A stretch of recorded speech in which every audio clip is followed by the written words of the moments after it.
जय हिंद। देखिए, आज 5 टॉपिक पे हम लोग चर्चा करते हैं। चीन की जो चाल म्यांमार में है वो भी गड़बड़ पड़ गया, नेपाल में भी फंस गया, और इधर सीज फायर को लेकर पाकिस्तान और इंडिया के बीच में एक समझौता हुआ जो 2003 के समझौते को आगे बढ़ेगा। और एलटीटी के मैटर पे और यूएन के मैटर को लेकर श्रीलंका ने भारत से अपील किया है। तो हमारे 4 महत्वपूर्ण पड़ोसियों से लेकर और चारों का लिंकअप चाइना से ही है। ये 4 मुद्दा। उसके बाद 5वां मुद्दा, जो हम लोग के ट्वीट को इग्नोर किया गया, तो उसके बाद आगे की स्टूडेंट्स की क्या रणनीति रहेगी, गवर्नमेंट तक कैसे बात को पहुंचाएंगे, इसको हम लोग समझते हैं। देखिए, म्यांमार में जो अभी चल रहा है, सेना ने तख्ता पलट कर दिया और सेना ने स्पष्ट कर दिया कि हम चुनाव जरूर कराएंगे, लेकिन 1 साल के पहले चुनाव नहीं कराएंगे। सड़कों पर टैंक घूम रही हैं, वहां गोलियां भी चलाई गई हैं। इंटरनेट को बंद किया गया है, लेकिन जिस जगह पर इंटरनेट है वहां पर बिजनेस को चलाने के लिए इंटरनेट है, वहां पर यूज किया जा रहा है। अब इसी सड़कों पर देखेंगे तो चाइना के खिलाफ लोग वहां प्रदर्शन करने लग रहे हैं। यहाँ उनका सीधा करना है चाइना गो आउट। अब चाइना यहाँ डबल फंस गया है। वो आंग सान सू की के साथ भी था और वो सेना के साथ भी रहना चाहता है। देखिए, आंग सान सू की का ऐसा कहा जाता है कि इनका भारत की ओर झुकाव है। हालांकि जब ये चुनाव नहीं जीती थी तो इनका भारत के प्रति झुकाव था, लेकिन इन्होंने चाइना से भी बहुत अच्छे संबंध को रखा था। आंग सान सू की ना, जब म्यांमार में रोहिंग्या समस्या थी, तो आंग सान सू की ने रोहिंग्या समस्याओं पे आंख बंद कर लिया और इन्होंने कह दिया कि जो सेना रोहिंग्या को मार रही है वो मतलब गलत नहीं है। अब ये रोहिंग्या समस्या म्यांमार की थी, लेकिन आप खुद देखिए, ये रोहिंग्या समस्या जो म्यांमार की थी, यहाँ ऐसा हुआ कि भारत तक को झेलना पड़ गया। ये रोहिंग्या सोचिए, बांग्लादेश पार करके भारत आके दिल्ली तक में आके मांग करने लगे कि हमारी मदद किया जाए। सोचिए, ये तो म्यांमार का दिक्कत था, उसने पूरा एशिया का इसका खरमंडल मचा दिया।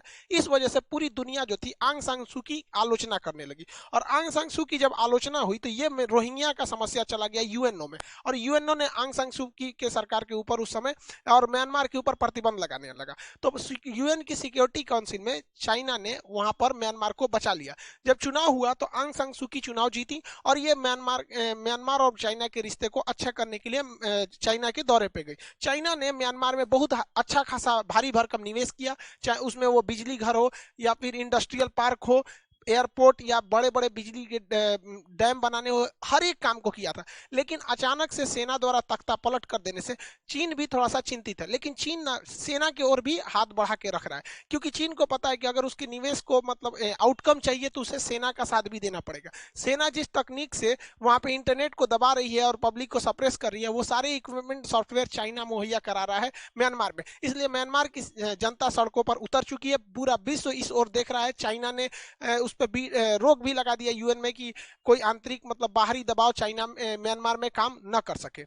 लेकिन म्यांमार क्राइसिस धीरे धीरे बढ़ता ही जा रहा है। वहीं चीन की जो नेपाल की पॉलिसी थी, ओपी साहब को वो भारत के खिलाफ कर रहा था, वो भी अब सफल होती नहीं दिख रही है। नेपाल के पार्लियामेंट में 275 सीट है, सरकार बनाने के लिए कम से कम 138 सीट चाहिए। वहां किसी भी पार्टी को स्पष्ट बहुमत नहीं है, लेकिन वहां मेनली कम्युनिस्ट पार्टी का दबदबा है। 2 कम्युनिस्ट पार्टी है, एक केपी शर्मा ओली की और एक प्रचंड साहब की, जो पुष्प कमल दहाल है।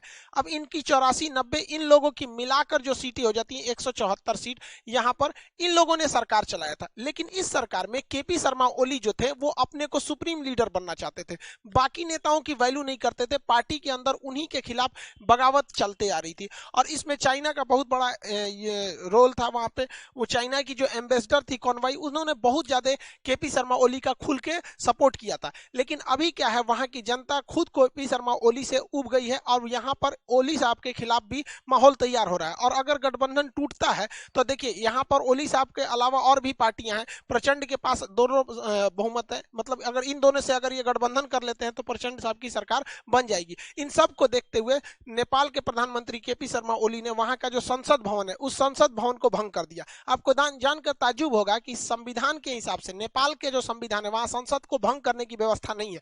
जब कभी भी संसद को भंग कर दिया जाता है तो किसी भी सांसद, एमएलए, एमपी के पास कोई भी पावर नहीं रह जाता है, सारा पावर प्रधानमंत्री के पास चला जाता है। भारत में ऐसी घटना होती है जब चुनाव होता है। तो आप देखिएगा, चुनाव के समय कोई नेता होता से मंत्री का कोई पावर ही नहीं रह जाता है।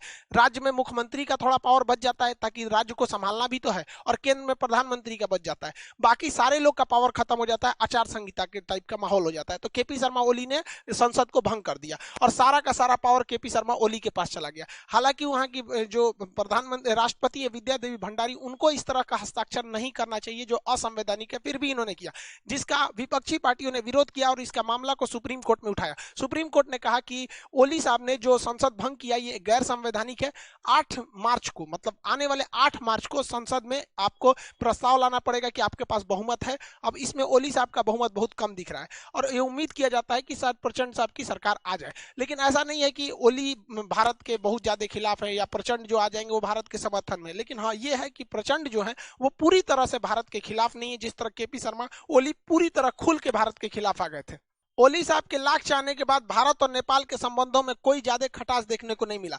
भारत सरकार भी जो नेपाल के थल सेना होते हैं उनके अध्यक्ष होते हैं, उन्हें ऑनरेबल हमारे थल सेना अध्यक्ष की उपाधि दी जाती है। इवन हमारे जो थल सेना प्रमुख थे नरवणे साहब, वो नेपाल के दौरे पे थे तो उन्हें वहां की विद्या देवी भंडारी जो प्रेसिडेंट है वो उन्हें वहां की ऑनरेबल सेना अध्यक्ष दिया। ऐसे समझिए कि नेपाल का सेना अध्यक्ष भारत का भी सेना अध्यक्ष होता है, इज्जत के तौर पर हम दिए जाते हैं। और भारत का सेना अध्यक्ष भारत के साथ साथ नेपाल का भी हो जाता है और नेपाल के लोग ऑनरेबल हम लोग को ये पुरस्कार मतलब एक तरह से देते हैं। तो इसमें चाइना की लाख कोशिश के बावजूद भारत के रिश्ते अच्छे रहे। इसमें सबसे बड़ा रीजन जो था वो कोरोना वैक्सीन को लेकर था। भारत अब तक जितने देशों को कोरोना वैक्सीन उपलब्ध कराया है उन्हें वैक्सीन के साथ साथ उन्हें प्रॉपर ट्रेनिंग दिया है, कौन से इक्विपमेंट लगते हैं, कौन सा फ्री चेन लगाना है, हर एक तरह से किस तरह से ड्राई रन होगा, बकायदा ट्रेनिंग के साथ दिया है। और सबको उम्मीद था कि चाइना में ये वायरस आया वहां से वैक्सीन निकलेगा, वहां पे कोई वैक्सीन नहीं बनी। वो वैक्सीन को तो पाकिस्तान में अभी उसको ट्रायल किया जा रहा है जिसके कोई रिजल्ट अभी तक सामने नहीं आया है। उधर पाकिस्तान ने भारत और पाकिस्तान सीमा पर एक समझौता हुआ था 2003 में जिसे कहते हैं सीज फायर। सीज मतलब होता है रोक देना, फायर मतलब गोली चलाना। तो बॉर्डर पे दोनों देश आपस में गोली नहीं चलाएंगे, ये समझौते हुए थे 2003 में। लेकिन आए दिन पाकिस्तान से गोलियां चलती रहती है, बदले में भारत को भी जवाब देना पड़ता है। कभी कभी ये तो गोलीबारी बहुत तेजी से होने लगती है, लेकिन इस बार वहां के एनएसए ने कहा कि हम लोग इस समझौते को बहुत तेजी से फॉलो करेंगे, स्ट्रिक्टली फॉलो करेंगे और दोनों सेना एक दूसरे पे गोली नहीं चलाएगी। अगर कभी इस तरह का कुछ उत्सावे वाली बात होती है तो दोनों सेना के जो वहां पे कमांडर लेवल के ऑफिसर बैठे हैं वो दोनों एक दूसरे पे हॉटलाइन से बात करेंगे। आर्मी का एक तो अलग सिग्नल होता है हॉटलाइन जिसपे वो बात कर सकते हैं और तुरंत मामले की निपटारा किया जाएगा। और इससे भी बात नहीं बनती है तो फिर वहां फ्लैग मीटिंग होगी, व्हाइट कलर का झंडा उधर से फौजी का एक बटालियन लेके आता है और इधर से आता है, फिर बैठ के बातें हो जाती है। इसके अलावा जो director general of military operation होते हैं जिसको हम लोग डीजीएमओ के नाम से जानते हैं, DGMO director general of military operation, ये उस एरिया के मिलिट्री ऑपरेशन के डायरेक्टर होते हैं। इनकी बैठक करके त्वरित कार्रवाई से उसे हम लोग दूर किया जा सकता है जिससे कि वहां शांति हो, क्योंकि अब पाकिस्तान को भी लग गया है कि भारत जो है अब पूरी तरह सुदृढ़ हो गया, उसको बार बार कश्मीर कश्मीर चिल्लाएगा तो वर्ल्ड लेवल पे भी उससे कोई फायदा नहीं मिलता है। अब इसमें जो वहां के एनएसए है उनका कहना है कि ये इमरान खान की बहुत बड़ी जीत है।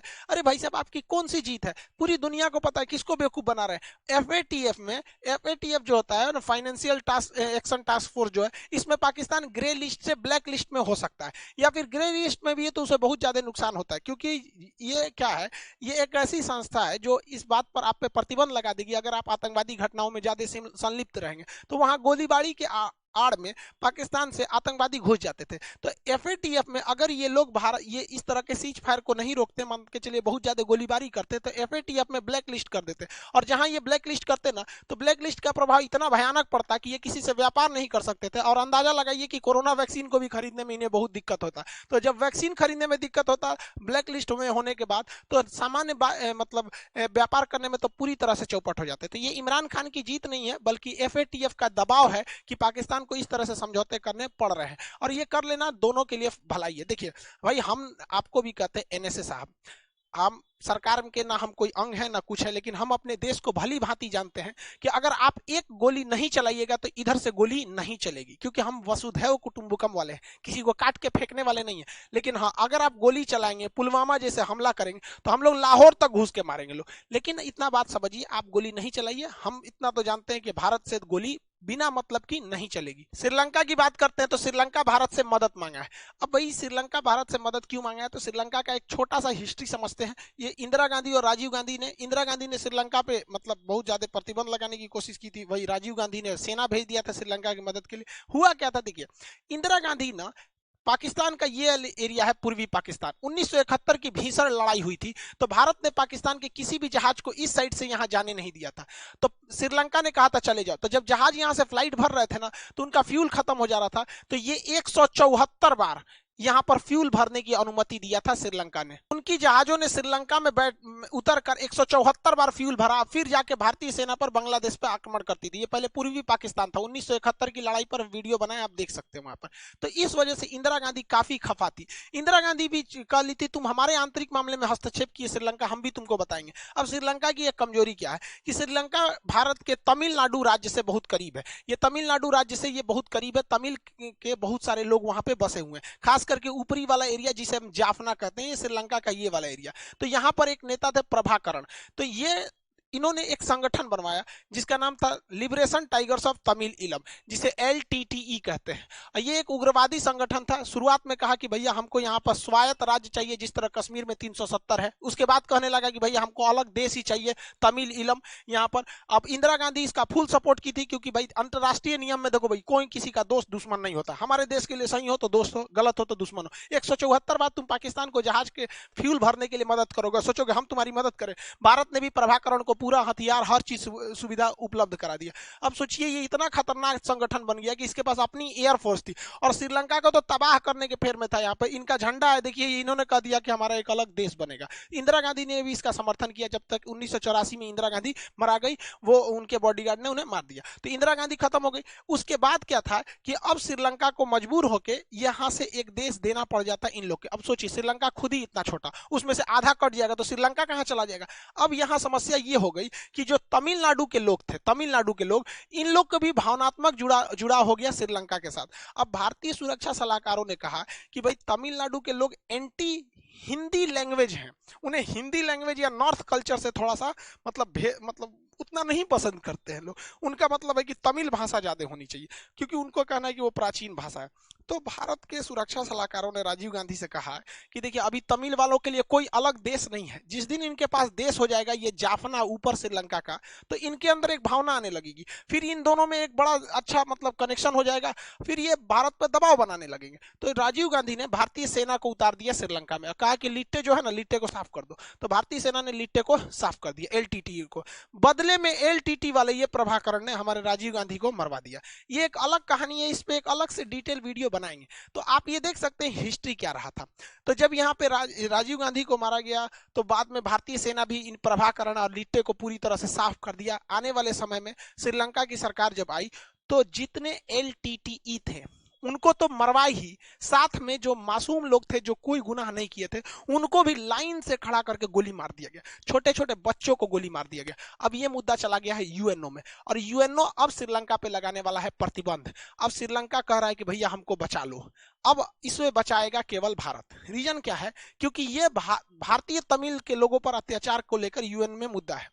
अब अगर भारत कह देगा कि नहीं श्रीलंका इसमें मतलब वो नहीं है, क्योंकि भारत की मजबूरी है श्रीलंका को साथ लेके चलना, क्योंकि चाइना जो है हमें घेरना चाह रहा है। इधर म्यांमार से घेर लेगा, इधर पाकिस्तान से, नीचे से श्रीलंका से भी घेर लेगा, तो दिक्कत हो जाएगा ना। इतिहास के झगड़ा को लेकर चलते रहेंगे तो वर्तमान में भी झगड़ा होते रहेगा।